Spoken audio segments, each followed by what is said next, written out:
네, 수강생 여러분 안녕하십니까? 쿼크에서 빅뱅까지 세 번째 시간입니다.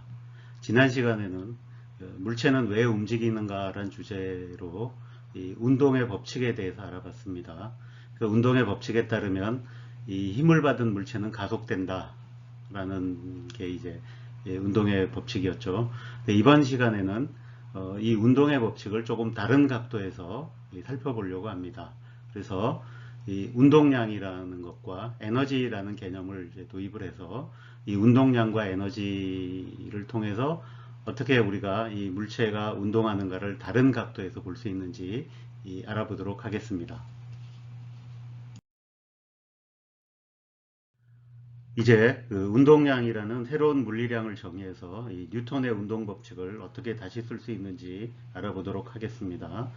그 뉴턴의 운동 법칙은 이 말로 표현을 하면 물체는 힘을 받으면 가속된다. 뭐 이런 거였죠. 근데 이거를 이 정량적으로 표현한 게 이제 질량 곱하기 가속도는 힘이다라는 거였고, 이제 이거를 다시 이제 수학적으로 좀 쓰면 이 F는 ma다라는 이제 그 다음에 이 m dv dt 이거를 곱한 게 이제 F다라는 식으로 이제 표현을 했습니다. 자, 이제 운동량이라고 하는 양을 이 물체의 질량에다가 이제 물체의 속도를 곱한 양으로 정의를 하도록 하겠습니다.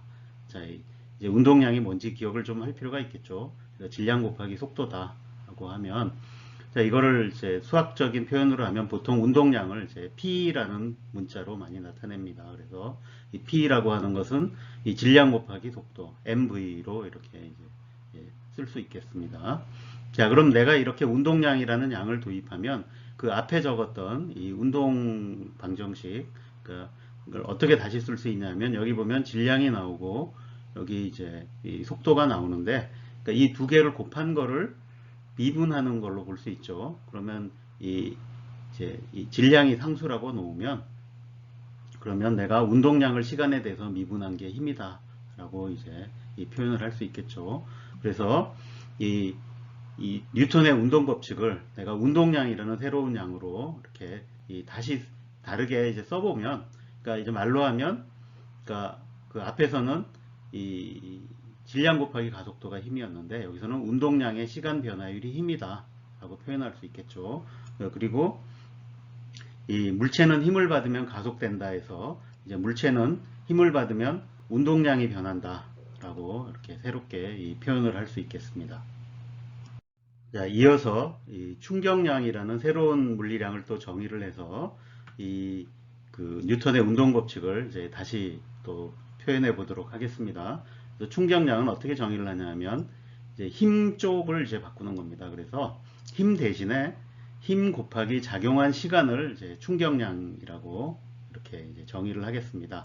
자, 그러면 내가 이 충격량이라고 하는 걸 이제 J라는 문자로 써서 나타내면 J는 그 힘 곱하기 힘을 가한 시간 델타 T 이렇게 곱한 양으로 하죠. 자, 그러면 앞에 이제 우리가 그 운동량으로 표현한 이제 그 운동 법칙이 dP dT는 F다라는 거였는데, 내가 이거를 이 dT를 이제 좀 유한한 시간으로 바꾸면 이렇게 표현할 수 있습니다. 그러니까 운동량의 변화량을 이 가한 흘러간 시간으로 나눈 게 이제 미분에 해당하는 거죠. 근데 이게 이제 F와 같다인데, 내가 이 델타 T를 이쪽으로 넘기면, 자, 이 델타 P는, 그러니까 운동량의 변화량은 가한 힘에다가 이 작용한 시간 곱한 게 되겠죠. 근데 우리가 이거를 지금 충격량이라고 정의했죠. 그러면 이게 이제 J하고 같아지는 거죠. 그래서 이 앞에 썼던 운동 법칙을 이제 다시 또 다르게 이제 표현을 해보면 이 운동량의 변화가 바로 충격량과 같다라는 이제 말로 이 표현을 할 수 있겠습니다. 뭐 그러니까 이 물체는 힘을 받으면 가속된다라는 말과 그 운동량의 변화량은 충격량이다라는 것은 사실 이제 같은 내용을 담고 있는 거죠. 근데 같은 내용이지만 우리가 운동량과 충격량이라는 새로운 양을 정의를 해서 이렇게 다시 표현을 이제 해준 겁니다. 근데 이렇게 표현을 굳이 하는 이유는 뭐 이렇게 표현하면 우리가 조금 더 물체 운동을 이제 쉽게 이해할 수 있는 상황이 있다라는 거죠. 그래서 이 이제 우리가 다음 이제 동영상을 하나 볼 텐데, 그러니까 이 동영상에 일어나는 그 운동을 그 힘과 가속도 이런 관계가 아니라 운동량의 변화량이 충격량과 같다라는 그러니까 그거를 이용해서 이제 한번 이해를 해보려고 노력을 해봅시다. Foam will fail. For the ride you 예, 뭐 너무 짧은 동영상이어서 뭘 보여주겠다는 건지 잘 모르겠죠. 예, 다시 한번 보도록 합시다. foam will fail. For the ride you 예, 이 똑같은 높이에서 이렇게 달걀을 이제 떨어뜨렸는데 그러면 그러고 나서 그 바닥에 이제 다른 종류의 물질이 놓여 있는 거죠. 이 물질에 이제 부딪힐 때 이 달걀이 어떻게 되는가를 이제 보여주는 겁니다. 그래서 이 영상은 이 신발 만드는 회사가 자기네 신발에 그 쿠션에 넣는 그 재질이 얼마나 이제 이 충격을 잘 흡수하는가를 이제 보여주기 위한 광고 영상의 일부입니다. 이제 왼쪽과 오른쪽을 비교를 해보면 왼쪽이 기존에 아마 그 다른 신발에서 쓰였던 이 깔창, 그러니까 충격 흡수제 같은데 거기에 떨어진 계란은 이제 깨졌는데 이 자기네가 개발한 그 물질에 떨어진 계란은 이제 안 깨진다라는 거죠. 근데 똑같은 높이에서 계란을 떨어뜨렸으면 이 계란이 요 물체의 면에 닿을 때 같은 속력을 가지고 있을 겁니다. 그러니까 속력이 같음에도 불구하고 그 속력이 같다라는 건 운동량이 같다라는 foam 거죠. will fail. 그죠? For the ride you 그러니까 운동량이 질량 곱하기 속도라 그랬으니까 그래서 이 두 계란은 같은 운동량을 가지고 있습니다. 그러면 앞에서 우리가 다시 쓴 운동의 법칙이 뭐였냐면 운동량의 변화량은 충격량과 같다 그랬으니까 이 두 계란이 받은 이 충격량도 이제 같은 거죠. 그럼 뭐가 다른 거냐? 근데 충격량이라고 하는 건 힘 곱하기 작용한 시간이라 그랬죠.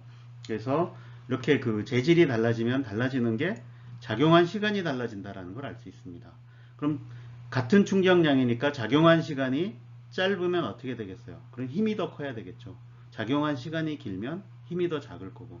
근데 이 달걀이 깨지는가 안 깨지는가는 이 달걀에 작용한 힘의 크기가 중요할 겁니다.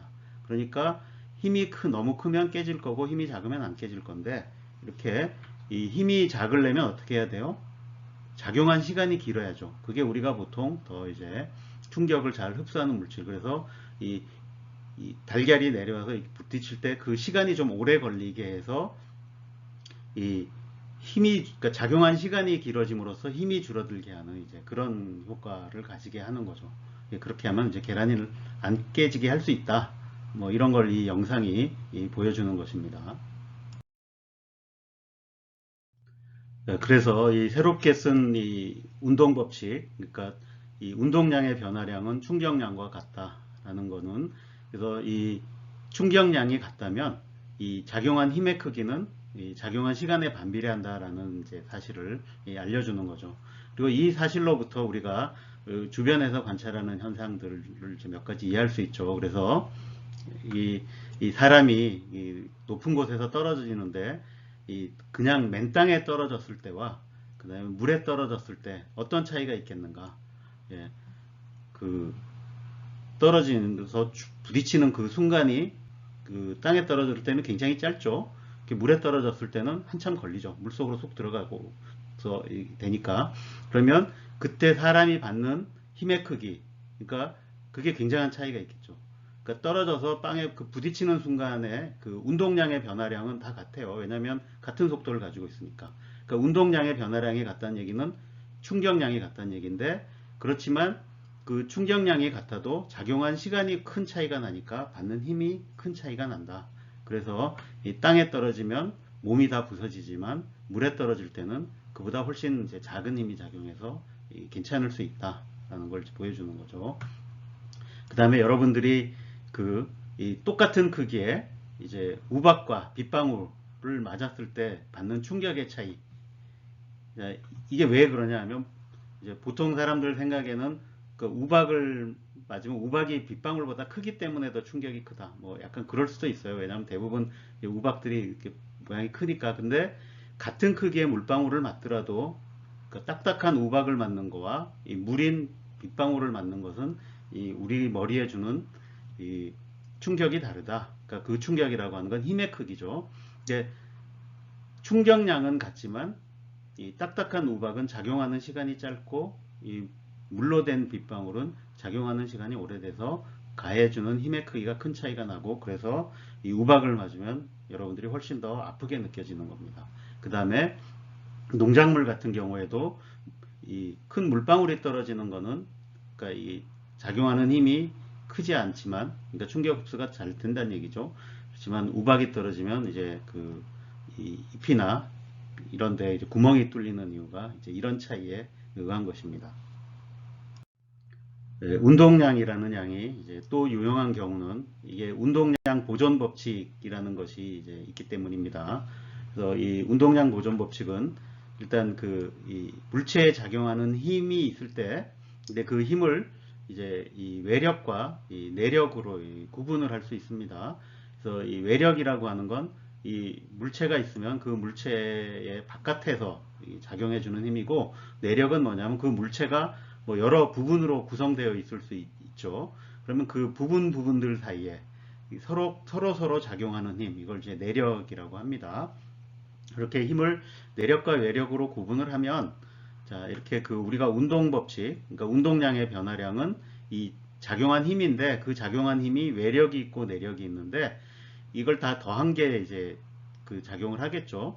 근데 이 내력을 전부 다 더하면, 이 내력이라고 하는 그 힘들 사이에는, 그 힘이라고 하는 건 항상 작용 반작용이라고 그랬잖아요. 그래서 이것들을 다 더해버리면 이 항상 내력의 이제 총합은 0이 됩니다.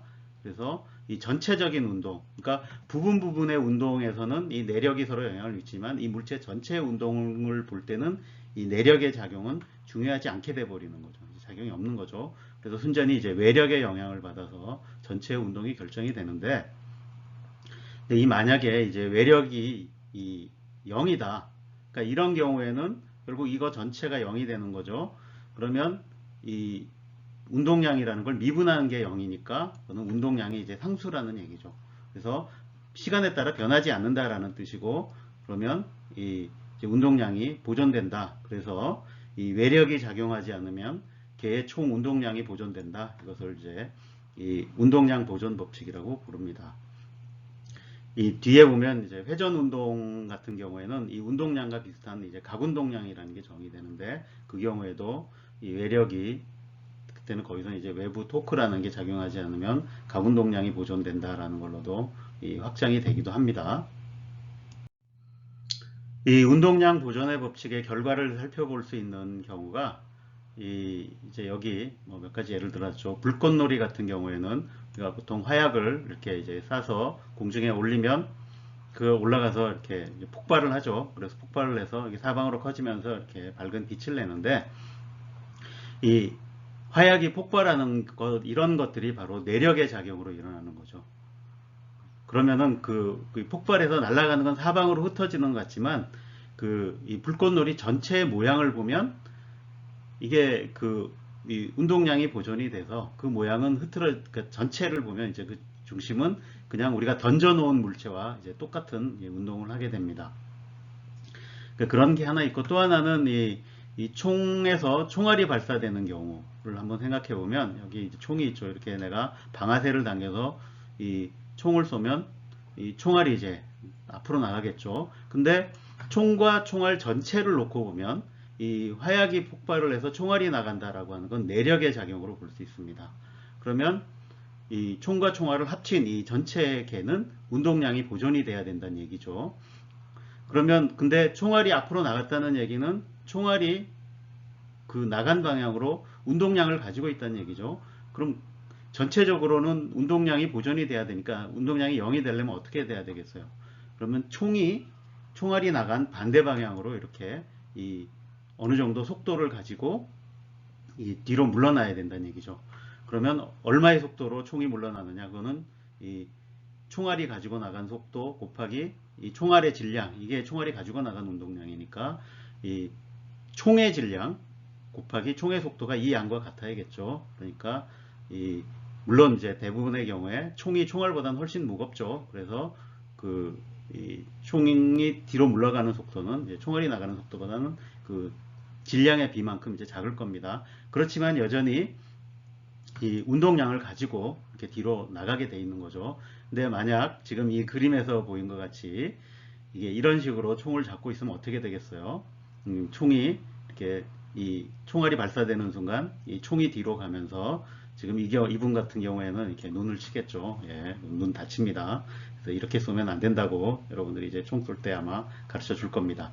자, 그래서 이런 걸 모르고 있으면 이제 어떤 사태들이 일어나는가 하는 이 동영상을 하나 보여드리도록 하겠습니다.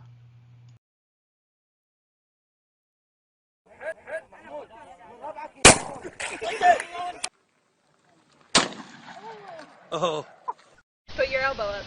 There you go.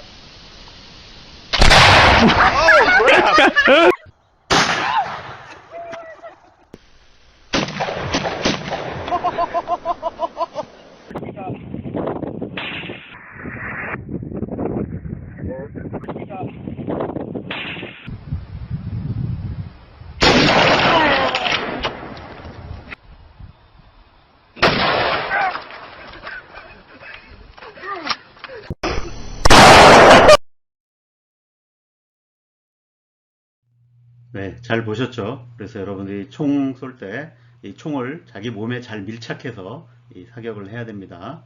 자, 다음에 이제 보여줄 이 영상은 그 아주 오래된 영화인데 그 한 1980년대에 나온 영화 같아요. 그러니까 이 람보라는 이제 이 미국 영화인데 거기서 이 주인공 람보가 이제 이 헬기에서 적 헬기와 이제 마주치는 장면입니다. 그리고 그 이 헬기 안에서 이 로켓포를 발사해서 이 이제 상대편 헬기를 이제 격추를 시키는데 이 장면을 잘 보시면 이 뭔가 뭐 좀 이상한 장면. 그러니까 우리가 지금 물리학을 배우고 이 운동에 대해서 이제 운동 법칙을 배우고 지금 운동량 보존 법칙 뭐 이런 것들을 다 배우고 나서 자세히 보면 저럴 수 있나라는 생각이 드는 그런 면이 있을 것입니다.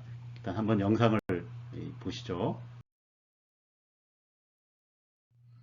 자, 어떤 이상한 점을 발견하셨습니까? 예, 이것은 답을 알려드리진 않겠습니다. 여러분들이 한번 잘 다시 살펴보고 생각해서 답을 한번 내보시기 바랍니다. 앞에서 뉴턴의 운동 법칙을 다르게 쓰는 방법을 이제 배웠기 때문에 잠시 그 잡서를 좀 하고 넘어가도록 하겠습니다. 제가 그 한국 사람들이 이제 말하는 속담 중에 제일 안 좋아하는 속담이 있는데 그게 이 무난돌이 정 맞는다라는 겁니다. 그 말의 뜻은 이제 어딘가 좀 남들과 다르게 뾰족뾰족 튀어나오고 이런 부분이 있으면 와서 정지를 해서 다듬는다는 얘기죠.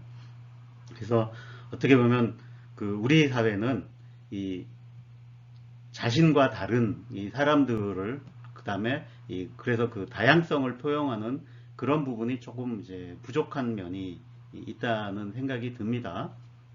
그래서 이게 이 언어 습관에도 나타나는데 그거를 보여주는 게 지금 여기 보여주는 이 한국 사람들이 이 다르다와 틀리다를 거의 같은 의미로 쓴다라는 점입니다.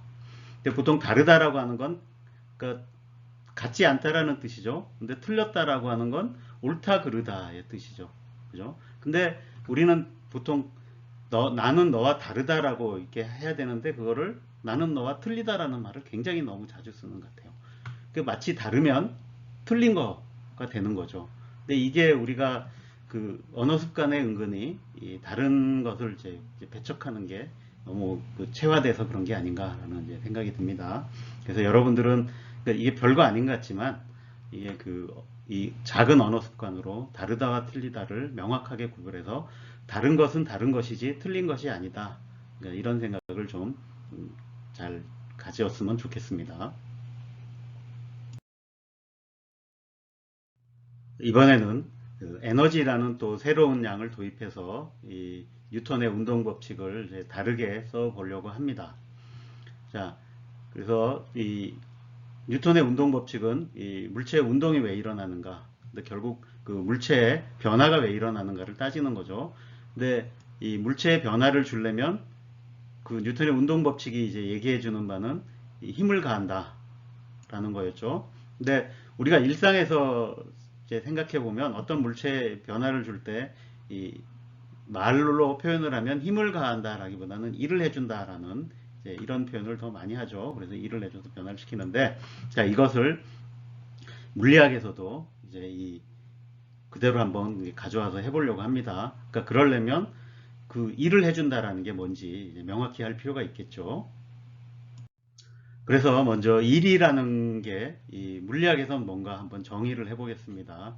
그래서 일은 이 뭔가 힘을 써서 하는 거죠. 근데 이 힘을 가하는데 그 이 힘의 방향으로 이동한 거리를 곱한 것, 이것을 이제 일이라고 이 정의를 할 겁니다.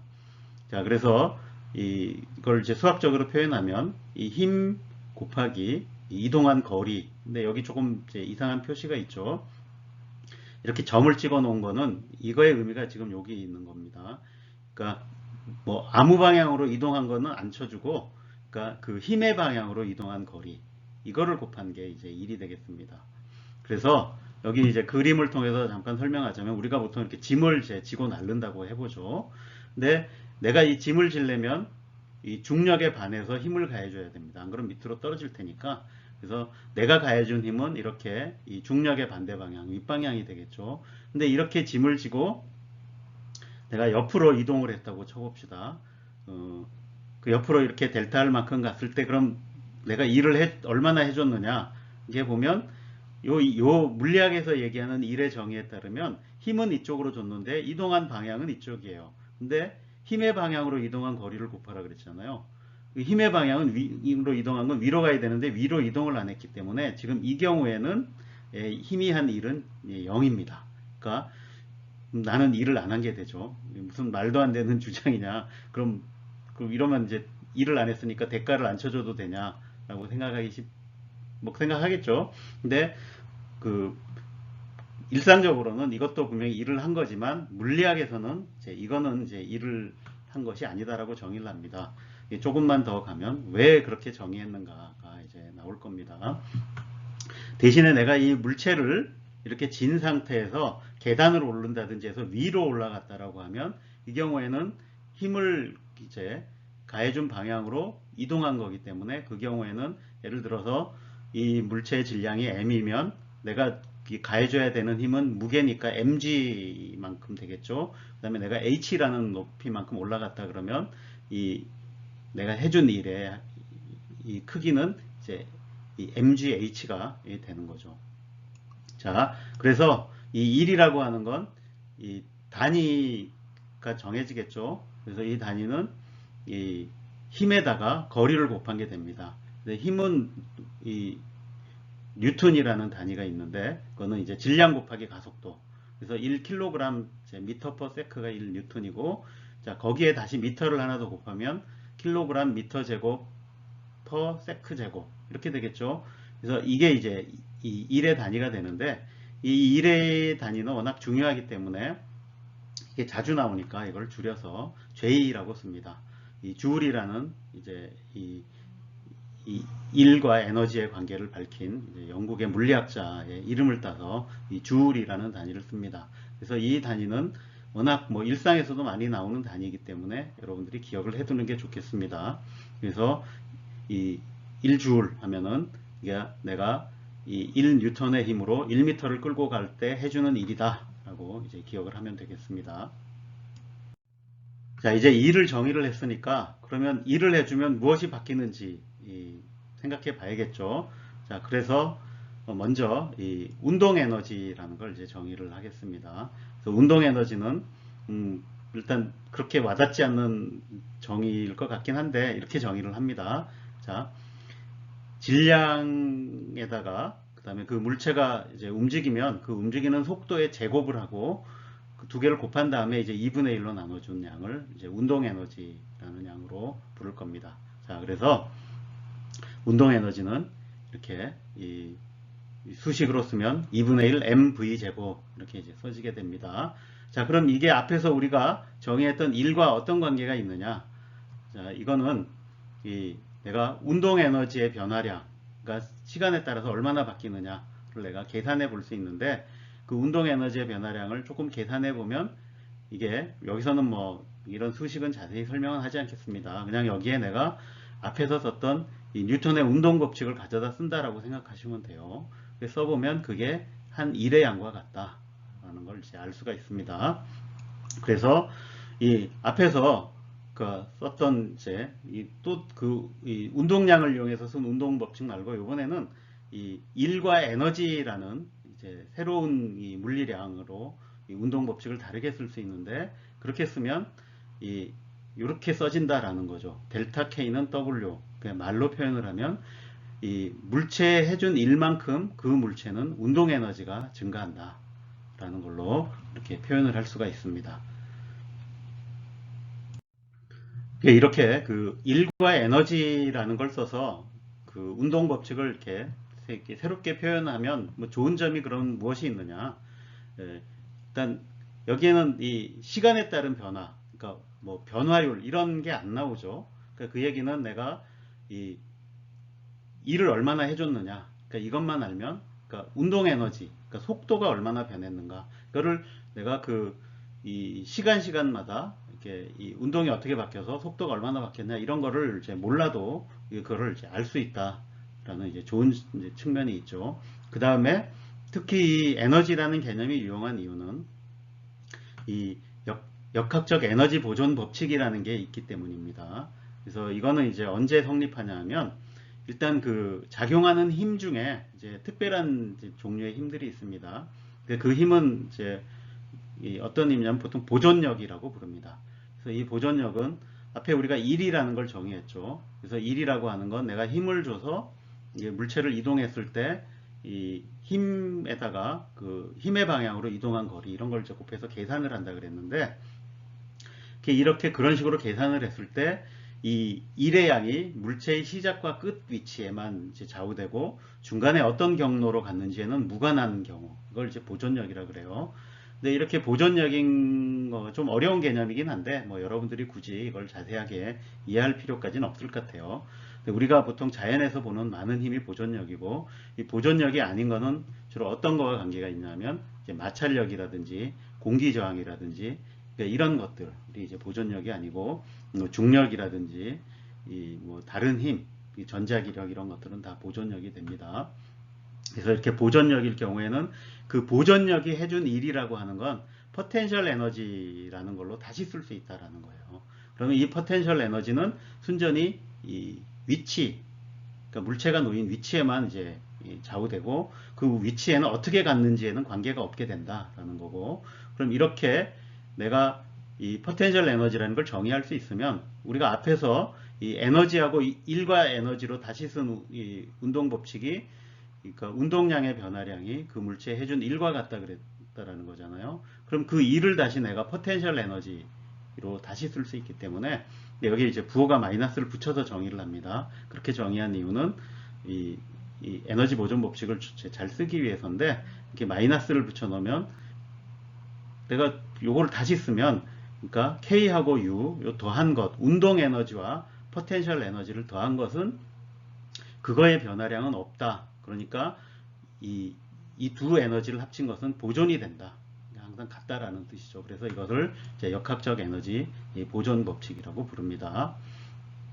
그래서 이 역학적 에너지라고 하는 건 이제 운동 에너지와 이 포텐셜 에너지를 이제 합친 것이 됩니다. 이 앞의 장면에서 물체를 위로 들어올리는 경우를 한번 봤죠. 이렇게 물체를 위로 들어올렸을 때 우리가 해줘야 되는 일의 양이 mgH였죠. 그러면 이건 이제 중력이 한 일의 양이에요. 근데 그러면 우리가 중력이라고 하는 것을, 한 일을 포텐셜 에너지로 쓸 수 있다라는 걸 알 수 있고, 그 포텐셜 에너지는 mgH다. 이런 걸 알 수 있죠. 내가 다시 이거를 쓰면, 물체가 자유낙하할 때, 그럼 높이 h에서부터 자유낙하에서 h가 0인 바닥까지 떨어졌다. 그럼 내가 이거를 이제 지난 시간에는 그동안의 가속도가 얼마고, 그래서 속도는 얼마나 빨리 변하고, 최종적으로 땅에 닿았을 때 속도가 얼마나가 되겠다. 이런 식으로 구했잖아요. 근데 이거를 에너지 보존 법칙을 쓰면 맨 위에 있을 때의 에너지나 맨 바닥에 떨어졌을 때의 에너지, 그러니까 역학적 에너지는 같다라는 사실을 이걸로부터 알 수 있고, 그럼 맨 꼭대기에 있을 때는 이 역학적 에너지가 이 운동 에너지와 포텐셜 에너지의 합으로 되어 있는데 맨 꼭대기에 있을 땐 멈춰 있잖아요. 그러면 운동 에너지는 0이고 전부 포텐셜 에너지만큼만 있는 거죠. 그럼 그 크기는 mgh다라는 걸 이제 알 수 있어요. 이게 바닥에 내려왔을 때는 그 에너지가 이제 다 이 포텐셜 에너지는 h가 높이가 0이 됐으니까 0이 됐고 그게 전부 운동 에너지로 이제 바뀌었다는 얘기죠. 그러면 2분의 1 mv 제곱이 mgh하고 같다. 그러니까 두 개를 같이 놓으면 그럼 속력은 루트 2gh가 된다. 이렇게 해서 속력을 구할 수 있다는 거죠. 그러니까 이 운동을 기술하는 미분 방정식을 풀지 않고도 이렇게 속력을 간단하게 이제 구할 수 있다. 그러니까 이런 점 때문에 이 에너지 보존 법칙이 그래서 물체의 운동을 이용하는데 중간 과정을 몰라도 이 결과를 이제 쉽게 알 수 있다는 점에서 굉장히 유용하다라는 거죠. 그걸 보여주는 여기 얘가 이 롤러코스터의 이제 운동을 이해하는 건데 이 경우에 롤러코스터의 위치에 따라서 여기 각각 위치에서 이 운동 에너지와 위치 에너지, 그러니까 중력에 의한 이제 포텐셜 에너지를 알 수 있죠. 근데 이 두 개의 합은 항상 일정해야 돼요. 그죠? 그 얘기는 내가 높이 올라가면 포텐셜 에너지가 커지니까 운동 에너지가 줄어들어야 되고 낮게 내려오면 포텐셜 에너지가 주니까 운동 에너지는 늘어난다. 그래서 이 두 개가 더한 건 일정하다라는 걸 알 수 있죠. 그래서 지금 A라는 점에 있다가 요 바닥 B라는 점으로 내려가면 포텐셜 에너지가 줄었으니까 운동 에너지는 커져서 더 빨라졌을 것이다. 그 다음에 더 높이 여기 최고 높은 점까지 올라가면 여기서는 이 포텐셜 에너지가 최대로 됐고 운동 에너지는 제일 이제 줄어들었다라는 걸 이제 알 수 있는 거죠. 그래서 이 관계식을 이용하면 위치에 따라서 속도가 어떻게 변할 거다라는 걸 다 예측을 할 수 있는 거죠. 이게 이제 이 에너지 보존 법칙이 이제 얼마나 우리가 운동을 이해하는데 유용한가라는 걸 이제 보여주는 겁니다. 그리고 이 에너지 보존 법칙의 중요성은 그 후에 다른 종류의 이제 이 에너지, 특히 이제 힘이 뭐 여러 가지가 나타날 테니까 전자기력이 등장하면 이 전자기력과 관계된 포텐셜 에너지, 그다음에 핵력이라는 게 등장하면 핵에 관련된 포텐셜 에너지 등등 수많은 에너지들이 등장하는데 이런 에너지를 다 합치고 나면 결국 총 에너지라고 하는 것이 보존된다. 그래서 에너지 보존 법칙이라는 게 굉장히 일반화될 수 있다는 점 때문에 굉장히 유용하게 됩니다. 그 다음에 그러니까 이 에너지라는 개념이 일상에서도 굉장히 중요한 개념으로 자리를 잡게 되죠. 여러분들이 에너지라는 걸 평소에 굉장히 많이 쓰잖아요. 그래서 이 에너지라는 개념도 굉장히 중요하고 이제 에너지 보존 법칙이라는 개념도 우리가 이 많은 현상을 이해하는데 굉장히 중요하게 작용을 해서 여러분들이 이제 이런 기회에 이것을 이제 뭐다라는 거를 그러니까 에너지 보존 법칙이라는 게 물체의 운동을 이용하는 이 역학적 에너지 보존 법칙에서 출발해서 확장되었다라는 거를 이제 이해하고 있으면 좀 큰 도움이 될 거라고 생각을 합니다. 이제 앞에서 다뤘던 운동량이나 에너지의 개념을 가지고 관찰되는 현상을 이제 어떻게 잘 이해할 수 있나를 보여주는 몇 가지 상황을 다뤄보도록 하겠습니다. 그래서 첫 번째가 이 충돌이라고 하는 겁니다. 이 충돌은 뭐 두 개나 여러 개의 물체가 있어서 그 물체와 물체가 서로 부딪힐 때 이제 일어나는 일이죠. 근데 이 충돌은 그래서 기본적으로 이 두 물체를 내가 하나의 개로 보면 서로 힘을 작용하는 거니까 이건 순전히 내력의 작용이라고 볼 수 있습니다. 근데 그 내력의 작용에는 이 운동 제3법칙, 그러니까 작용 반작용의 법칙이 중요하게 작용하죠. 그리고 그렇기 때문에 그 내력만 작용하고 외력이 작용하지 않으면 이 충돌 과정에서 운동량이 보존된다고 그랬죠. 그러니까 운동량 보존 법칙이 성립하니까 이 외력이 작용하지 않는 이 충돌 과정에는 항상 이 운동량이 보존이 됩니다. 그래서 많은 충돌 과정에서 운동량은 대부분 보존이 됩니다. 그럼 에너지는 보존이 되는가? 그러니까 이거는 이제 항상 그렇진 않다. 그래서 이 충돌에서 이제 에너지가 보존이 되는가 안 되는가에 따라서 그거를 이제 에너지가 보존이 되면 탄성 충돌이라고 부르고 이 에너지가 보존이 안 되면 이 비탄성 충돌이라고 부릅니다. 그래서 앞장면에서 보았던 우리 당구공이 서로 충돌할 때는 이 경우에는 거의 그 에너지가 보존되는 이제 탄성 충돌로 볼 수 있습니다. 근데 그 반대되는 경우가 지금 이 그림이 보여주는, 그러니까 이 지구의 거대한 이 돌덩어리, 이제 밖에서 날아온 이제 이 뭐 큰 운석 덩어리 같은 게 와서 부딪히면, 그러니까 그 운석이 가지고 있던 이 굉장히 큰 운동 에너지가 이게 충돌로 이제 결국 다 사라집니다. 그래서 이 경우에는 이제 이 완전 비탄성 충돌이라고 부릅니다. 근데 이때 이 에너지는 이 역학적 에너지를 얘기하는 겁니다. 그러니까 운동 에너지와 포텐셜 에너지가 이제 보존이 되지 않았다는 뜻이고, 그럼 그거보다 더 확장한 이제 에너지, 그럼 거기에는 이제 열 에너지 같은 것도 들어오고 소리 에너지 이런 것도 들어올 텐데, 이 사라진 이 역학적 에너지는, 그러니까 열이나 소리, 뭐 진동 이런 걸로 이제 다 퍼져서 그것까지 다 합치면 전체 에너지는 이제 보존된다. 이게 이제 총 에너지 보존 법칙입니다. 근데 우리가 이제 이런 현상을 이해할 때는 역학적 에너지만 일단 먼저 보는 게 중요하니까, 그 경우에는 이제 역학적 에너지는 보존이 되지 않아서, 그러니까 그럴 경우에 이제 이런 걸 이제 완전 비탄성 충돌이라고 부르는 겁니다. 그래서 조금 더 구체적인 사례로 이 두 차가 이렇게 그림에서 본 것처럼 충돌을 했다고 해봅시다. 이런 차와 차의 충돌은 이제 이 비탄성 충돌입니다. 그래서 에너지는 보존이 되지 않아요. 그래서 에너지를 써가지고 뭘 하기는 힘든데, 그렇지만 운동량은 보존이 됩니다. 근데 그 운동량이 보존된다는 사실만 가지고도 이 어떤 상황이 일어날 거다라는 거를 이제 예측을 할 수 있는 거죠. 그래서 여기 보면 무거운 차와 가벼운 차가 이제 충돌을 한다고 해봅시다. 두 차의 속력이 뭐 거의 같았다고 치면 이 전후에 운동량이 보존이 돼야 되죠. 그럼 그 충돌하기 전에 운동량은 어떻게 되겠습니까? 그러니까 이 차는 이렇게 이쪽 방향으로 달려왔는데 이 차 가벼운 차라고 해봅시다. 그러면 운동량을 이 방향으로 가지고 있고, 무거운 차는 이쪽 방향으로 달려가고 있었을 테니까 이쪽 방향인데, 두 개를 합친 운동량은 이 차가 더 무겁다고 하면 이제 무거운 차가 가던 방향으로 조금 남겠죠. 그 차이만큼 있겠죠. 그럼 충돌한 후에도 어떻게 되겠어요? 두 개가 합쳐져서 밀려가겠죠. 그러면 어느 방향으로 밀려가겠어요? 이 더 큰 운동량을 가지고 있는 방향으로 밀려갈 겁니다. 그러면 이 두 차에 가해지는 충격은 어떻게 되겠어요? 그러면 이 작은 차의 입장에서 보면 충돌한 후에 속도의 방향이 바뀌었죠. 그러면 이 차가 훨씬 더 큰 운동량의 변화를 겪을 거예요. 그래서 이 무거운 차가 겪는 운동량의 이 변화보다, 그러니까 이 작은 차가 겪는 운동량의 변화가 더 클 거고, 그렇게 되면 그러니까 속도의 변화가 더 크다라는 게 이제 굉장히 중요합니다. 그죠?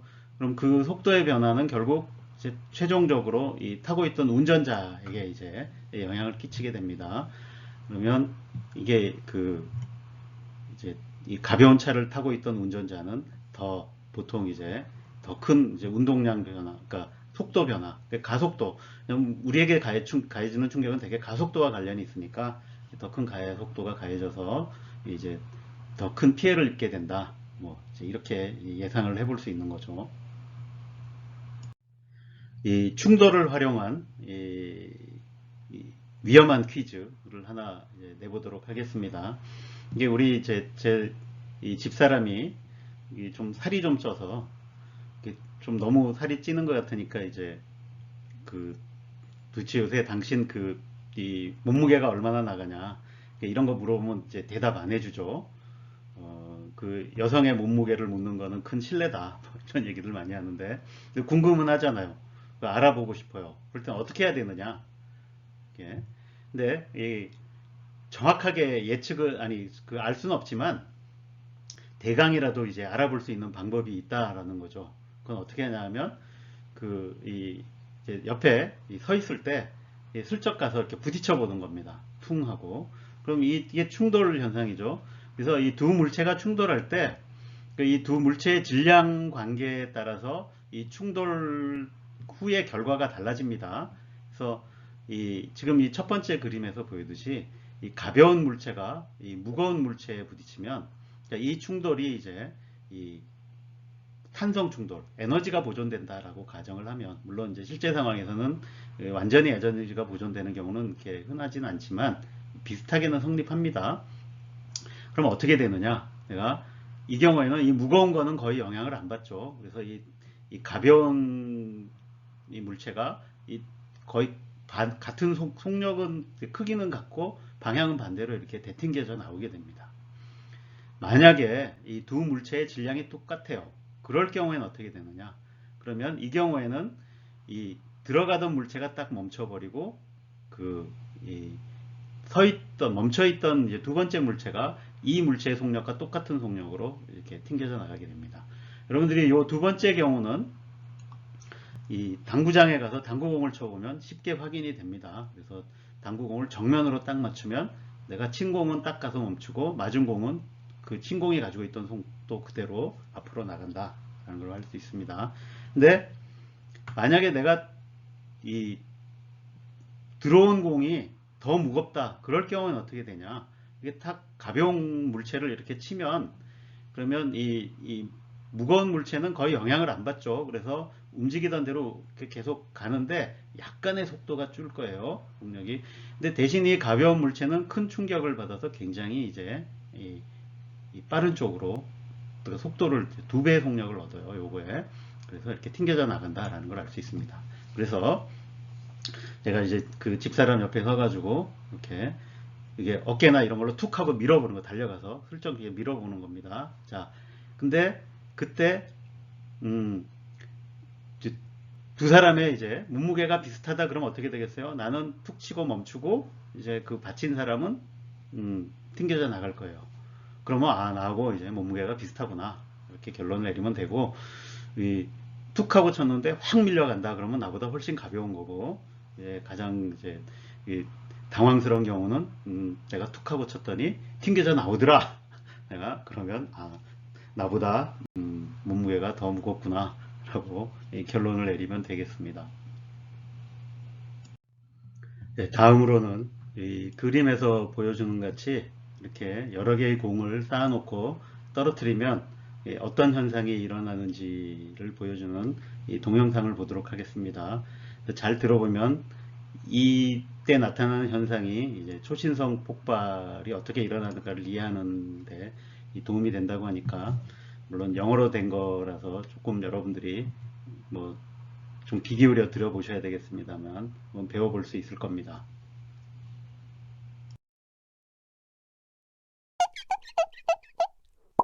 Check out how high these different balls bounce. The basketball, the super bouncy ball, and the golf ball. Now I'm gonna try the golf ball on top of the bouncy ball, on top of the basketball. And then I'm gonna explain how it's related to a supernova. Did you see that? Probably not. So here it is again. The golf ball bounced to 28 feet. We dropped it from about 3.5 feet, so it went up 800% of its dropped height. In fact, if you consider that by itself, the golf ball bounces about 70% of its dropped height. It went as high as if it had fallen from 40 feet up. That is awesome. So how can we get the golf ball to bounce up with that much energy? Let's simplify it to these two balls. When you drop them individually, each ball starts out with some potential energy from the height of the drop. As the balls hit the ground, some energy goes into heating up the ground and some goes into heating the ball. Because that energy left the ball system, you can't get back up to the same height. But when you combine them, the tennis ball goes higher than its dropped height. Way higher. Where does it get the extra energy? As the basketball bounces, it compresses, storing elastic potential energy. As it releases, it springboards the tennis ball upward just at the right moment. This is like the double bounce on a trampoline when you jump right before someone else. You prepare the elastic of the trampoline by stretching it and storing energy, which can then bounce the jumper even higher. In the same way, the basketball stores energy in its compression and is able to push the tennis ball. But just like the double bounce preparer, the basketball can't go as high. You can see that here. It bounces even less when 3 balls are dropped together. Also, during that transfer of energy, some momentum transfers from the basketball to the tennis ball. And since the basketball starts with way more momentum because of its larger mass, the tennis ball's velocity increases by a lot, and it flies up, up, and away. Now back to the triple super ball bounce. Now you get the energy from the basketball's bounce being transferred into the bounce of the super bouncy ball, which is then transferred to the golf ball's bounce. You put the same amount of energy or momentum from two more massive objects into a smaller object, and it will go much faster. Epic! Just like the explosions of a supernova, which may seem unrelated, but what we just did is analogous to the process that occurs during the explosion of a supernova. Just like our more massive basketball transfers momentum to the smaller balls, energy from the dense core of the supernova is transferred in a shock wave that moves through the star to the less dense layers and accelerates them outward at a super high velocity. More massive or denser layers in the core of the supernova begin to collapse when fusion stops there. The collapse is halted when the neutrons in the core actually touch, sort of. This causes the implosion to rebound and bounce outward. You end up with a dense core left behind and these wild outer shells of star exploding outward. Pretty cool. And of course, if you try this at home, which you should, you have to make sure the balls are perfectly vertically aligned because any off-centeredness gets amplified by the 2 points of contact, which is why we sadly couldn't get the quadruple tower of balls to work. But if you put a little ring of hot glue or something similar on the balls, it helps to balance them. Happy physicsing!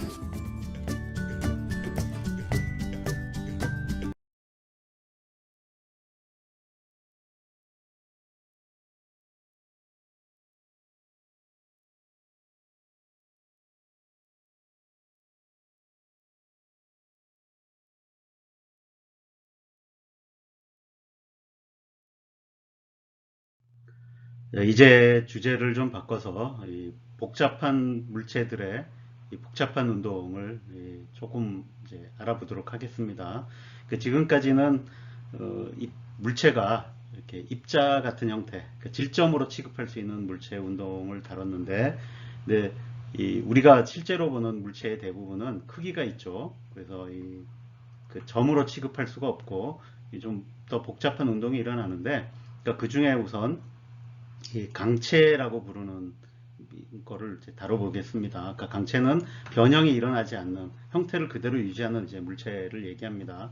그래서 이런 물체의 운동을 이제 따질 때는 이 둘로 나누어서 이 운동을 이해를 합니다. 그래서 우선은 이 질량 중심이라는 게 있습니다. 그래서 그 물체의 질량이 여기에 다 모여 있다라고 해서 그렇게 대표할 수 있는 점, 이제 그걸 질량 중심이라고 그러는데, 그 질량 중심을 찾아내면 이 물체의 운동을 이 질량 중심이 움직이는 이 병진 운동, 그러니까 이거는 질점하고 똑같이 이제 움직이게 됩니다. 그 다음에 이 질량 중심에 대한 회전 운동으로 운동을 이제 나눠서 살펴볼 수가 있다는 겁니다. 지금 여기 이렇게 그 꽃병이 있는데, 이 꽃병이 날아갈 때도 보면 이 꽃병의 질량 중심은 우리가 그냥 던진 물체가 포물선을 그리며 날아가듯이 이렇게 날아갈 겁니다. 근데 이 꽃병은 형태가 있으니까 이 회전도 할 수 있다라는 거죠. 그래서 그 회전은 질량 중심을 중심으로 해서 이렇게 돌아가는 회전 운동이 이제 일어난다.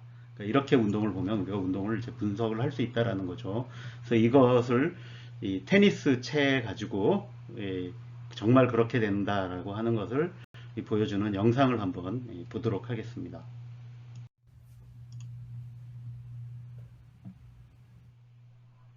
자, 테니스 채를 던집니다. 이제 일반적으로 던지면 저런 식으로 운동한다라는 것을 많이 보죠.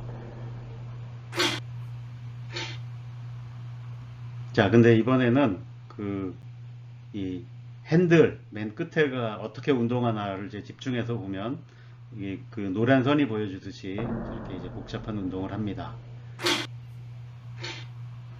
그런데 이번에는 이 테니스 채의 질량 중심이 어떤 운동을 하는가를 따라가 보겠습니다. 이 테니스 채의 질량 중심은 그냥 우리가 보통 질점이 이제 던졌을 때 이 포물선을 따라가듯이 그대로 간다는 걸 볼 수 있습니다. 자, 이번에는 카메라를 잘 잡아서 이 질량 중심을 따라가면서 이 테니스 채를 보면 테니스 채가 어떤 운동을 하고 있는지 보이죠. 이렇게 회전 운동을 하고 있다는 것이 보입니다. 그래서 아까 봤던 그 테니스 채 끝의 운동은, 그러니까 질량 중심의 그 병진 운동, 그러니까 포물선을 그리는 병진 운동과 그 나머지 테니스 채가 이 질량 중심으로 해서 회전 운동하는 걸 이렇게 두 개를 조합하면 그런 운동이 나타난다라는 것을 이 영상이 보여주는 것입니다. 그래서 일반적인 물체가 이 병진 운동과 회전 운동이 다 일어나게 되면 이걸 이제 에너지의 관점에서 살펴보면 그 운동 에너지도 둘로 분산이 됩니다. 그래서 이 질량 중심의 병진 운동 에너지와 그다음에 이 질량 중심을 중심으로 하는 회전 운동 에너지, 이렇게 에너지가 둘로 분산이 됩니다. 그래서 이거하고 관련해서 재미있는 현상 중에 하나가 여기 적혀 있는데, 그래서 이제 우리가 여기 보면 이렇게 원통형으로 생긴 걸 굴리는데, 이게 이제 콜라 캔이라고 해봅시다. 이제 이 콜라 캔 두 개를 그냥 굴리면 두 개가 똑같이 생겼고 똑같은 질량 가지고 있고 뭐 그러니까 똑같이 굴러 내려오겠죠. 근데 이제 이걸 굴리는데 여기 보면 이 콜라 중에 한 개는 이 냉동실에 넣어서 얼렸다가 굴리고 하나는 그냥 굴린다고 해봅시다. 그러면 하나는 이 안 얼은 콜라고 하나는 이제 안이 얼은 콜라예요. 두 개를 굴리면 어느 것이 먼저 굴러 내려올까요? 네. 뭐 답은 세 개 중에 하나죠. 1번 똑같이 굴러 내려온다. 2번 얼린 콜라가 먼저 내려온다. 3번 안 얼리고 그냥 놔둔 콜라가 먼저 굴러 내려온다. 자, 답이 뭘까요? 자, 이것을 실제로 이 실험을 해보는 이 동영상을 한번 봅시다.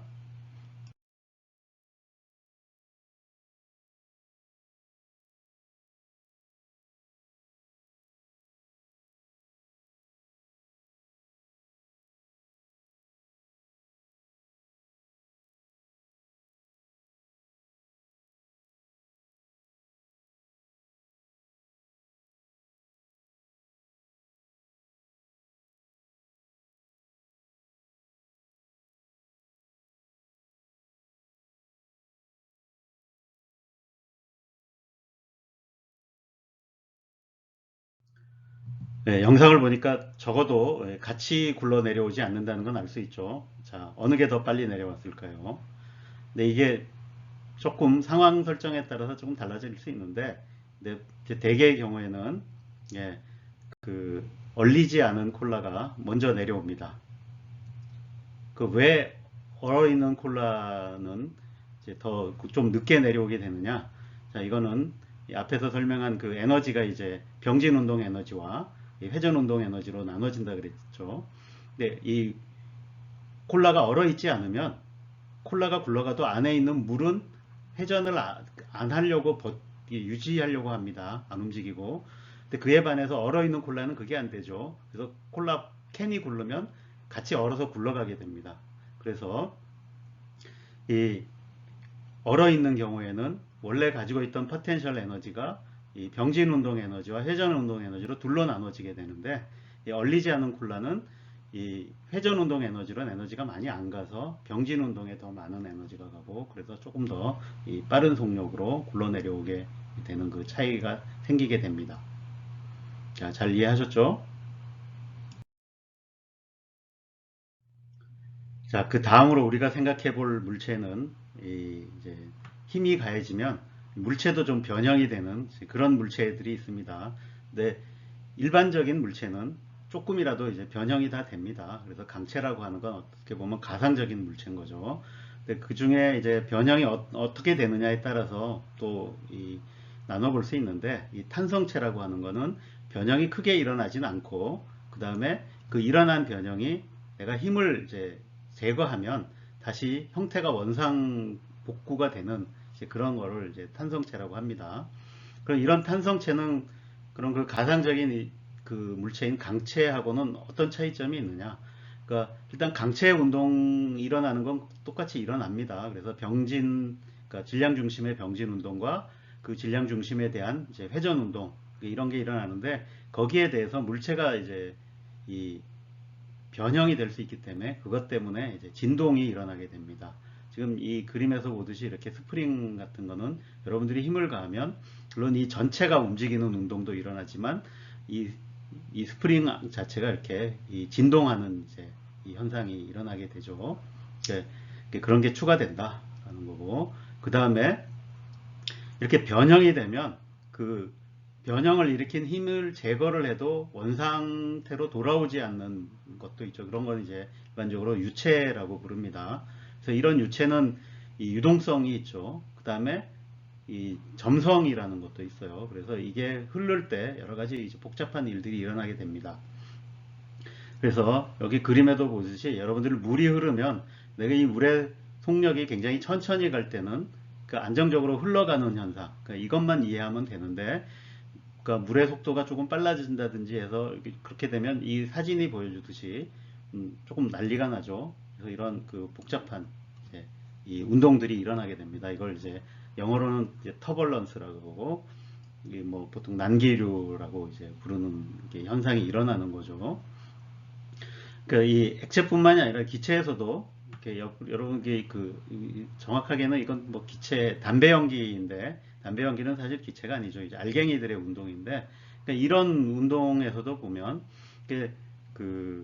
이 가열이 돼서 처음에는 이제 공기의 그 대류에 의해서 이 담배 연기 알갱이들이 공기의 대류를 따라서 그냥 이렇게 쉽게 흘러간다라는 걸 이제 볼 수 있습니다.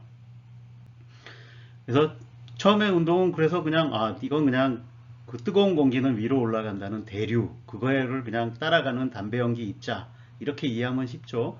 근데 어느 순간부터 갑자기 이 담배 연기가 난리가 납니다. 그죠? 이렇게 춤을 춥니다. 그래서 이게 이제 이런 현상도 역시 이제 터벌런스 현상의 일종인데, 이게 왜 이렇게 되느냐 이런 거는 이제 이해하고 분석하기가 쉽지 않은 거죠. 그래서 이 유체의 운동은 굉장히 어렵습니다. 그래서 저게 또 그렇지만 이해를 해야 되는 분야가 있죠. 특히 이제 기계공학 같은 거 하면 저런 거 잘 알아야 되죠. 그래서 그런 걸 이제 전문적으로 조금 더 공부를 해야 되는 겁니다. 그리고 이거보다 더 복잡한 것도 있는데 그게 바로 생명체죠. 이 생명체는 뭐 탄성체와 유체 운동 다 일어나죠. 그 안에서. 그러니까 거기에 플러스 이제 뭔가 자율성을 가지고 있는 것 같아요. 그래서 여러분들이 이렇게 새가 있는데 이 새를 집어 던졌다고 쳐봅시다. 그럼 이게 이제 포물선 운동 할까요? 아니죠. 뭐 알 수가 없죠. 예측 불가가 되는 거죠. 그래서 물리학에서 이런 새의 운동까지 이제 제대로 다루지는 못하고 있다. 이 정도로 이제 해두겠습니다. 그래서 이런 이제 다양한 물체들의 이 복잡한 운동을 그냥 짧게 좀 다뤄봤습니다. 자, 다시 또 주제를 바꿔서 우리가 뉴턴의 운동 법칙 다룰 때 제1법칙에서 이제 우리 관성계라는 걸 정의를 했었죠. 그리고 운동의 제2법칙은 힘과 가속도의 법칙은 그 관성계에서 성립하는 법칙이다. 뭐 이런 얘기를 했습니다. 근데 사실 그때 설명하면서 제1법칙의 의미는 그래서 우리가 운동을 기술할 때 관성계를 쓰자라는 내용이었다고 했는데, 근데 그러면 우리가 그럼 실제로 그 운동을 관측하는 데 쓰고 있는 그 좌표계가 진짜 관성계이냐, 그걸 어떻게 알 수 있느냐라는 질문을 할 수 있다 그랬죠. 그때 그게 이제 관성계인지 알아보는 방법은 직접 이 실험을 해보는 수밖에 없다. 그래서 이 제2법칙이, 그러니까 물체 운동이 우리가 알고 있는 이 힘으로 다 설명이 되는가를 확인해보는 과정을 통해서 이 관성계라는 걸 이제 확인하게 된다라고 얘기를 했죠. 자, 근데 갈릴레이가 관성의 법칙을 이제 찾아냈을 때는 사실 갈릴레이가 했던 실험을 바탕으로 했겠죠. 그러니까. 근데 그 실험은 어디서 했냐면 자기 실험실에서 했을 거고, 그 실험실에 있는 고정된 좌표계라고 하는 건 결국 궁극적으로 이 지구의 표면에 고정된 좌표계입니다. 그래서 우리가 이런 질문을 해봐야 되는 거죠. 갈릴레이가 썼던 그 지면에 고정된 좌표계는 과연 관성계인가? 라고 이제 물어봐야 되는 거죠. 근데 이 대답은 그러니까 yes도 될 수 있고 no도 될 수 있습니다. 근데 그건 우리가 실험을 얼마나 정밀하게 하느냐에 달렸다라는 거죠. 근데 갈릴레이가 했던 그 시절의 그 정도 실험에서는 이 지면에 고정된 이 좌표계는 충분히 좋은 관성계라고 볼 수 있습니다. 근데 어쨌든 우리가 확실하게 알고 있는 거는 그 지구, 그러니까 그 좌표계가 고정되어 있는 그 지구가 자전을 한다는 사실입니다. 그래서 이렇게 그 자전을 얼마나 빨리 하느냐, 그걸 나타내는 게 이제 각속도라는 건데, 이 하루에 한 바퀴를 돌죠. 그래서 1일에 360도 도는 이런 각속도로 돌고 있습니다. 근데 여기서 한 가지 질문을 해볼 수 있죠. 그러면 우리가 실험실에서 실험을 해가지고 그러니까 지구가 자전한다는 사실을 알 수 있느냐? 근데 지금은 물론 지구가 자전한다는 거 확신을 하죠. 왜냐하면 그 인공위성 같은 데 타고 가거나 우주선 타고 저 지구 바깥으로 나가서 보면 지구가 돌고 있는 게 보이죠. 예. 근데 그렇게 안 하고 여러분들이 그냥 그 집에서 앉아서 실험을 해가지고 지구가 자전하고 있다는 걸 이제 알아낼 수 있느냐. 그래서 그러면 우리가 이거는 결국 뭐냐면 우리가 지금 실제로 쓰고 있는 대부분의 좌표계는 지구와 같이 회전하고 있는 좌표계다라는 거고, 이렇게 이 회전하고 있는 좌표계를 쓰면 관성 좌표계가 아닙니다, 이게. 그러면 그 관성 좌표계가 아니기 때문에 우리가 생각하지 못했던 이 힘들의 작용이 나타나게 되는데, 그러니까 그 힘이 두 가지가 있어요. 그래서 하나는 원심력이라는 거고, 하나는 코리올리력이라는 겁니다.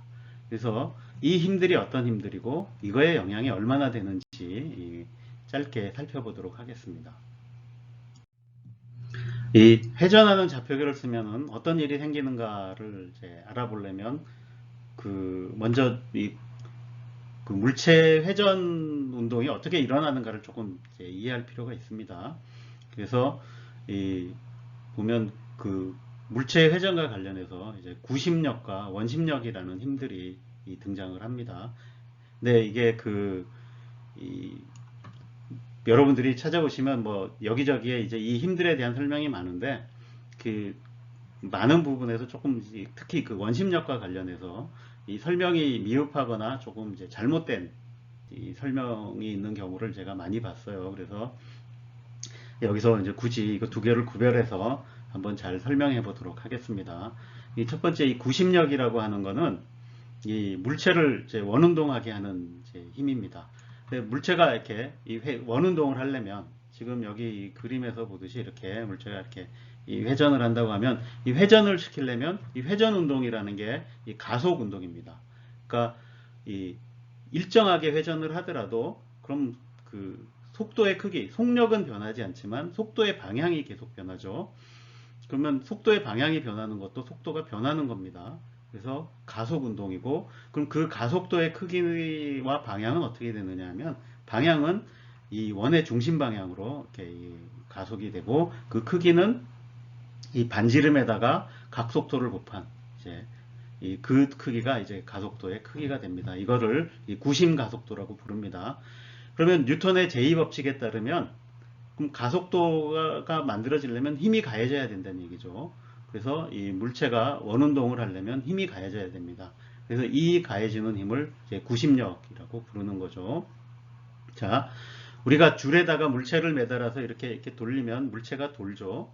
그럼 이 경우에는 그러면 이 물체의 원운동 시키는 구심력은 뭐냐? 바로 줄이 물체를 잡아당겨주는 힘, 장력이 구심력으로 작용을 하는 겁니다.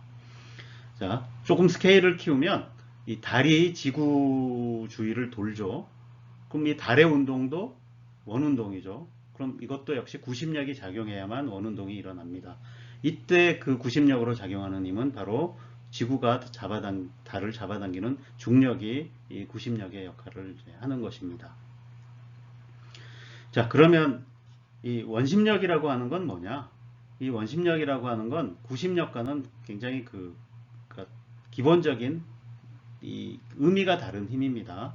이거는 내가 좌표계를, 그러니까 관성 좌표계를 안 쓰고 회전하는 좌표계를 쓰게 되면 그때 나타나는 이제 관성력 같은 것이다 라는 겁니다. 여러분들이 대표적으로 이 비관성 좌표계가 뭐가 있냐면 가속되는 좌표계가 있어요. 그래서 여러분들이 그 버스를 탔다고 해봅시다. 근데 그 버스가 출발을 해요. 그럼 처음에 가속이 되겠죠.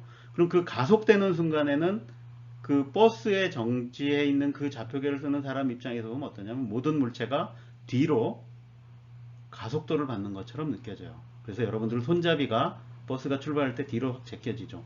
근데 이런 거를 그 관성력이라고 부릅니다. 근데 여러분이 나중에 이제 중력이라는 힘을 배우면 우리가 그 중력과 관성력이 구별할 수 없다라는 것도 배우게 될 거예요. 네. 그래서 마치 이제 중력이 다른 방향으로 조금 더 작용하는 같은 이런 효과가 나타나는 거죠. 근데 이 회전하는 좌표계에서도 이 회전이 가속 운동이다 보니까 이 마찬가지로 이제 관성력이 나타나게 됩니다. 그렇게 해서 나타나는 관성력을 이제 원심력이라고 부르게 되는 거죠. 그래서 구심력이라고 하는 건 이제 물체를 원운동하게 만드는 힘을 구심력이라고 부르는 거고, 이 원심력이라고 하는 건 내가 회전하는 좌표계를 쓰기 때문에 이 작용하는 그 관성력을 이제 원심력이라고 부르는 겁니다. 근데 이게 이제 많이 헷갈리는 경우는 이 두 개를 이제 혼동해서 쓰기 때문인데, 자, 이건 이제 관찰자에 따라 달라진다라는 점을 여러분들이 기억을 할 필요가 있습니다. 그래서 여기 이제 그림을 하나 들고 나왔는데, 이 그림에 보면 이 공이 이 회전 원판 위에 놓여 있고, 이 회전 원판 위에 놓여서 이렇게 같이 회전을 하고 있어요. 그죠? 근데 이거를 그 관찰을 하는데, 이 회전 원판 밖에 있는 이 관찰자가 보면 어떻게 보일까를 생각해 봅시다. 그러면 이 공은 어떤 운동을 하고 있죠? 네, 원운동을 하고 있어요. 그럼 원운동을 하려면 이거는 가속 운동이니까 이 힘을 받아야죠. 그러니까 이 구심력을 받아야 됩니다. 그래서 이 사람이 보기에 이 구심력은 이 스프링에 매달려서 이제 이쪽 방향으로 잡아당기는 구심력 작용을 이 스프링이 해주고 있는 거죠. 그러니까 이 탄성력이 이 구심력으로 작용해서 이 물체는 원운동을 하고 있다라고 생각을 하게 되는 겁니다. 자, 반면에 지금 관찰자가 있는데, 이 관찰자는 이 회전 원판을 같이 올라가 있어요. 그 회전하면서 이걸 관찰을 하는 거예요. 그러면 이 사람이 보기에 이 공은 어떤 운동을 하고 있죠? 예, 아무런 운동을 하고 있지 않아요. 그죠? 정지해 있는 거죠. 같이. 그럼 이 사람이 보기에, 자, 그럼 탄성력은 어떻게 돼요? 이건 똑같이 작용을 하겠죠. 그러니까 탄성력이 작용함에도 불구하고 이 공이 왜 멈춰 있죠? 라고 생각을 하게 될 겁니다. 그러니까 그거는, 그러니까 이 관찰자가 보기에는 이 공이 탄성력만 받는 게 아니라 이 탄성력의 반대 방향으로 어떤 힘을 받아서 두 힘이 균형이 잡혀서 이제 이 정지해 있다라고 생각을 하게 될 겁니다. 근데 이 바깥 방향으로 작용하는 힘이 이제 바로 원심력이 되겠습니다. 그래서 이 사람이 보기에는 이 원심력이 진짜로 작용을 하는 거예요. 그래서 여러분들이 이렇게 이 회전하는 원판 위에 타고 있으면 실제로 여러분들 자신도 이렇게 그 바깥쪽으로 뭔가 힘을 받고 있다라는 걸 느낄 수 있죠. 실제로 받고 있는 거예요. 그죠? 그러니까 이렇게 받는 힘이 이제 원심력이다라는 거죠. 이제 많은 경우에 이 구심력과 원심력을 잘못 설명하는 이유는 뭐냐면, 그러니까 이런 경우에 구심력과 원심력이 균형을 이뤄서 가만히 서 있다라고 설명을 하는 것 때문에 그런 겁니다. 근데 이 구심력이라고 하는 건 이 관성계에 있는 사람이 이 물체가 원운동을 하는 것을 설명하기 위해서 이걸 구심력, 이 탄성력을 구심력이라고 부르는 것이고, 그러니까 이 경우에는, 그러니까 이 같이 회전하고 있는 사람이 보기에는, 그러니까 이 탄성력은 탄성력인 거고, 그죠? 그러니까 이 경우에는 이제 내 좌표계에 의한 관성력으로 원심력이 나타나서 이 물체가 이제 정지해 있는 것이다라고 보는 거죠. 그래서 그러니까 여러분들도 구심력과 원심력이 균형을 이루고 이런 식의 설명하면 안 되는 겁니다. 그러니까 그거는 완전히 다른 좌표계에서 작용하는 힘이다라고 생각을 하셔야 될 것 같습니다. 자, 네, 그럼 지구가 회전을 하고 있기 때문에 지구와 같이 돌아가는 그 좌표계에서는 이 원심력이 작용할 거예요. 그죠? 그러면 그 원심 가속도의 크기를 구해볼 수 있겠죠. 근데 그 크기는 이제 이 반지름 곱하기 원심 가속, 각속도의 제곱 이런 걸로 계산을 할 수 있습니다. 근데 이거는 그 반지름의 크기가 이제 위도에 따라 달라지죠. 그래서 그게 제일 큰 데가 적도인데, 적도에서의 그 원심 가속도의 크기는 얼마나 나오냐면 중력 가속도의 한 0.35%. 그러니까 우리가 살고 있는 서울 같은 경우에는 위도가 37.6도쯤 되는데, 그러면 그만큼 좀 줄어서 이 중력 가속도의 0.27%.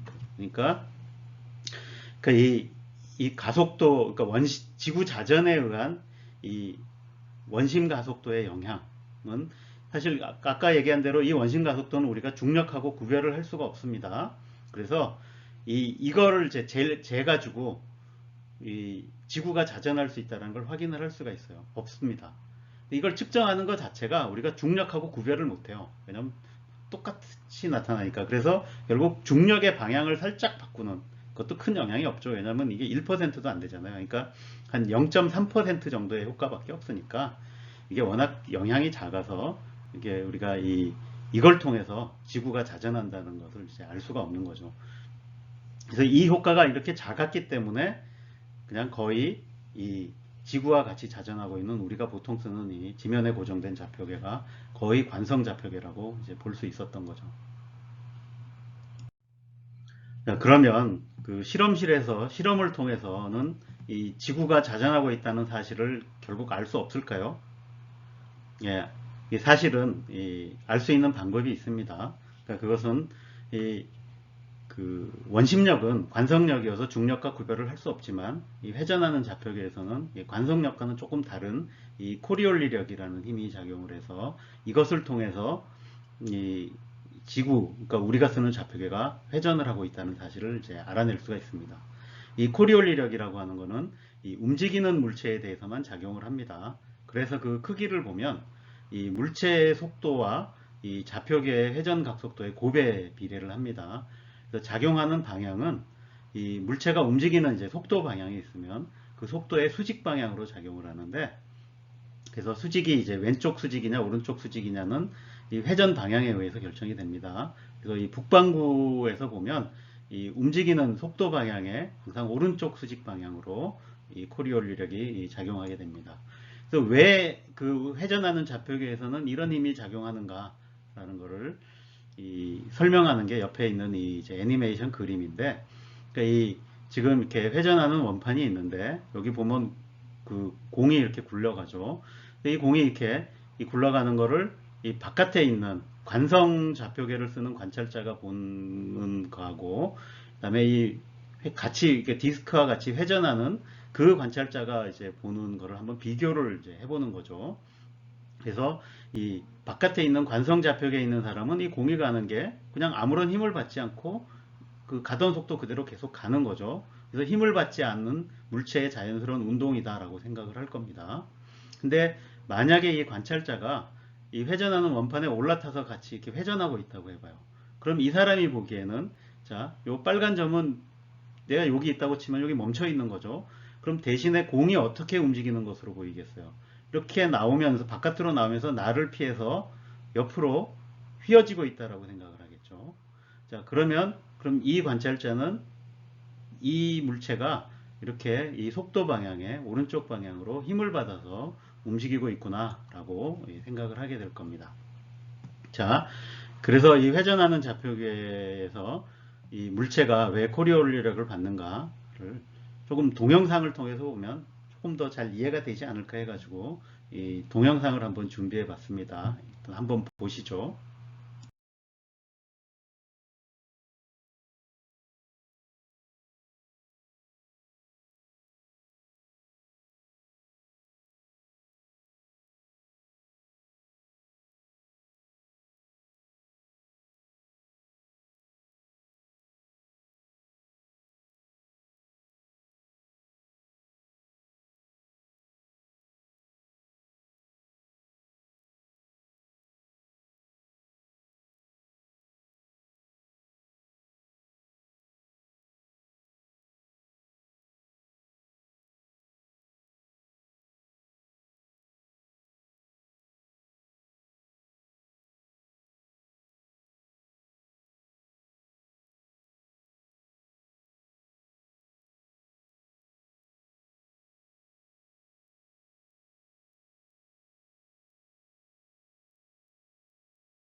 코리올리 힘의 효과는 이렇게 지구같이 느리게 천천히 회전하면 관찰하기가 쉽진 않습니다. 근데 이거를 그 실험실에서 확인해 볼 수 있는 것 중에 하나가 바로 이 푸코의 진자라는 건데, 이게 여기처럼 그냥 진자입니다, 단순히. 그래서 이렇게 그 굉장히 긴 진자를 써가지고 여기를 이제 왔다 갔다 오랫동안 할 수 있게 이렇게 해놓으면, 이 진자가 왔다 갔다 하는 면이 지구의 자전 때문에 회전을 합니다. 이렇게 돌아간다라는 거죠. 그래서 여기 보면 그걸 통해서 이제 그날의 시간, 지금 현재 몇 시다라는 것까지 이제 맞출 수 있다라는 거죠. 그래서 이걸 이제 푸코의 진자라고 부릅니다. 근데 이런 걸 통해서 확인할 수 있고, 그 다음에 이제 그 후에 많은 여러 가지 그 지구와 관련된 현상에서는, 그러니까 큰 스케일에서 보면 이런 이 코리올리력이 중요한 작용을 한다라는 것들이 알려져 있습니다. 그래서 이렇게 그 바람이 분다든지 할 때, 예를 들어서 이 적도에서 이 30도, 그 북위 30도 영역에서는, 그러니까 이 적도에서는 공기가 위로 올라가고 30도에서는 다시 내려오기 때문에 그걸 보충하기 위해서 북위 30도에서 적도 방향으로 항상 불어오는 바람이 있죠. 그럼 이게 북풍이 되겠죠. 북에서 남쪽으로 내려오니까. 근데 항상 이렇게 내려오면 힘을 받는다 그랬죠. 그죠? 예. 그 어느 쪽으로 받죠? 예. 그러니까 그 바람 때문에 이제 아까 대로 속도의 오른쪽으로 간다 그랬으니까 동쪽으로 갈 거예요. 그러면 이렇게 항상 부는 바람이 있어요. 근데 이걸 이제 무역풍이라고 부르는 거죠. 그 다음에 반대로 또 30도하고 60도 사이에서는 이 남쪽에서 북쪽으로 불어가고, 그러면 이거는 이제 오른쪽으로 휘어지니까 서쪽에서 동쪽으로 조금 휘어지면서 불 거예요. 그래서 이건 이제 편서풍이 되는 겁니다. 이렇게 큰 바람의 영향. 그 다음에 태풍의 진로에도 이제 그 코리올리력이 영향을 미쳐서 태풍의 그 바람의 회소용돌이 방향이라든지, 그 다음에 휘어지는 방향, 이런 것들 다 영향이 있다고 그럽니다. 네, 오늘 수업은 여기까지입니다. 지난 2시간에 걸쳐서 물체는 왜 움직이는가 라는 것을 주제로 해서 이 물체의 운동을 설명하는 이제 운동의 법칙이라는 것을 배우고, 그것을 활용해 가지고 주변에서 관찰할 수 있는 뭐 여러 가지 운동들에 대해서 한번 이제 살펴봤습니다. 자, 다음 시간에 보도록 하겠습니다.